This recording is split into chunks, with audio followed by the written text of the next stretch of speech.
Back to news కబుల్టన్లో breaking updates చూద్దాం. చిత్తూరు జిల్లా పొంగునూరులో ఉద్రిక్తత తలెత్తింది.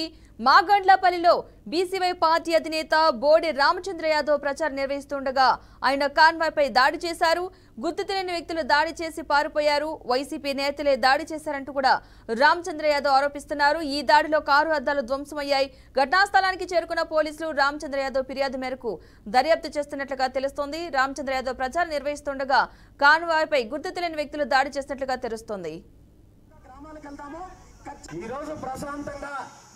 ఎన్నికల ప్రచారం నిర్వహించుకోవడానికి మనం ఉదయం బయలుదేరితే ఈరోజు కొంతమంది పరంబోకులు రెచ్చగొట్టేలా వ్యవహరిస్తే, అదేవిధంగా మన వాళ్ళ మీద మన వాహనాల మీద దాడి చేస్తే ఈరోజు పోలీసులు మనల్ని నిర్వహించడానికి ప్రయత్నం చేస్తున్నారు.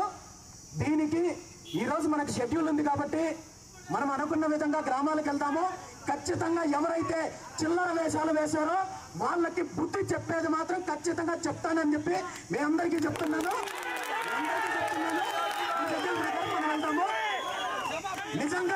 నిజంగా పోలీసులకి చిత్తశుద్ధి ఉంటే ఎవరైతే తప్పు చేశారో, ఎవరైతే దాడి చేశారో, ఎవరైతే వాహనాల మీద రాళ్లు విసిరాలో వాళ్ళ మీద వెంటనే చర్యలు తీసుకోవాలని చెప్పి డిమాండ్ చేస్తున్నాను.